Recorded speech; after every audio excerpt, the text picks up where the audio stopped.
One of the main things on your mind, no doubt, is how do I structure an online consult?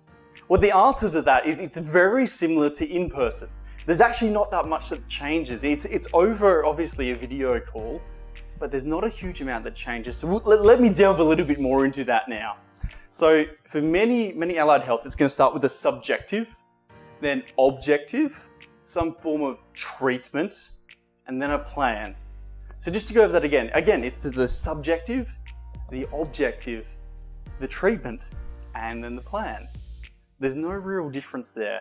There is a slight difference in how we navigate some of that though. So let's start with the subjective. For us, it's super important to make sure that we do the subjective on the call. We don't send them any forms beforehand or anything like that. We want to make sure we take that subjective on the call. Now, the reason for this is the most important thing that we see, especially back to our iMoveU work, the most important thing in those first few consults is building rapport, building trust, and building a relationship with that patient. So we want to make sure that we do that really well in the first session. So let's think. The first question I would ask is, so tell me your story. Tell me what's brought you here today. Tell me a little bit about your issue. Really open-ended questions, get them to talk, and then listen.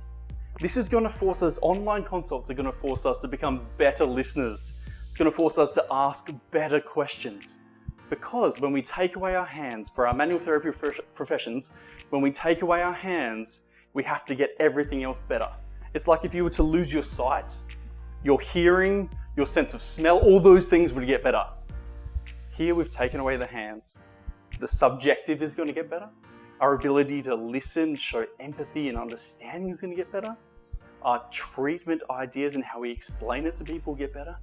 And our planning, our programming, that is also going to get better. The next question I'll ask is, what are your goals? So really finding out why they're here, what are their meaningful goals? What do they want to get back to? What is driving them to actually be here and having this consult today? Writing those things down and referring back to this every single appointment. That's really important. Every time you get on the call, it's referred back to that original goal until they've hit that, and then they can set another goal. The next question is, where is this showing up in your life? Because these three questions, I think if you nail these three questions, you'll see an incredible response. Where is this showing up in your life? And then ask them, are there any other places it's showing up? Are there any others? As they start to list these off, they'll likely find that it's showing up in more areas of their life than they thought. But you're helping them to have some introspection, to think about what's actually happening and how it's happening, and how it's fully affecting their life. Now, by being able to do this, we're able to start to get a nice picture of what's happening. If we can get that picture, we can start to understand, moving into that objective, what's going on before we even get there. So just to recap those ones, tell me your story, what are your goals, and where is this showing up in your life? Those three questions. Make sure we nail these. The next one is our objective assessment. This is where it starts to change a little bit.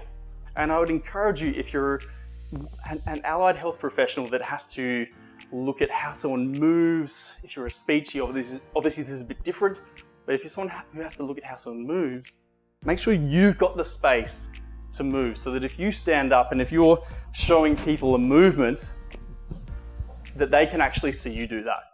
Really, really important, because you want to show them before everything you get them to do how to do it. So if I say, I'm just going to get you to lift your arm up, your right arm up, nice and slowly like that, and let me know when any pain comes on or tightness, and you show them first, it makes it a lot easier for them to then do it. Because we have to start thinking, we're not there to give them any physical cues, we can give them visual cues.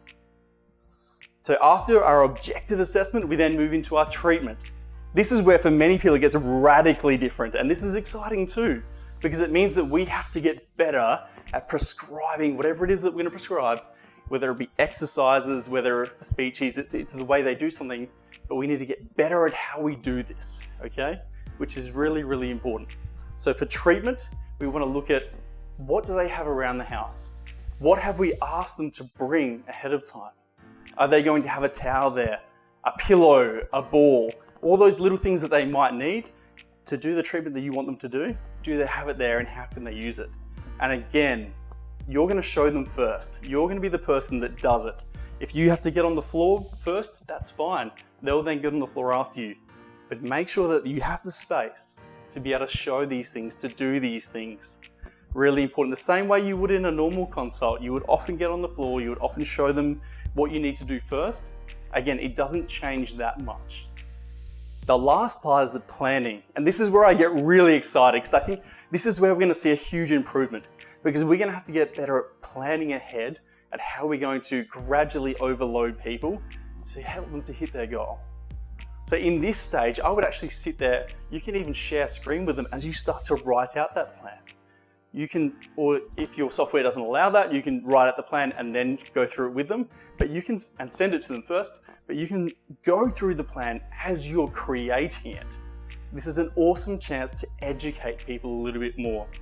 And because you don't have any time for hands-on stuff, you've actually got more time to talk to them, to build a rapport, to build a relationship. So make use of that time. Don't shorten your appointments by going online. Keep them the same length, but use that time wisely. So we've got the subjective, making sure we ask important questions, open-ended questions, and we listen. For those people who are working with people in pain, there's really good evidence to show that if you're a really good listener, if you are a great active listener, that's just as good, right, as pain science education. So you could give some really good pain science education, or you could just be a really good active listener and you get the same sort of result. And we believe the reason for that is people like to be heard. People like to feel like you're actually listening to them. It's really, really important. Then we move to our objective assessment. Again, just to recap, objective assessment, have the space, know what you need to do and show them first. Then to treatment, have the things on hand that you'll need, you'll have let them know what they need ahead of time. And then finally to planning. Plan well, go through the plan with them, make sure that they understand it, they can repeat it back to you. Those are my tips, my friends.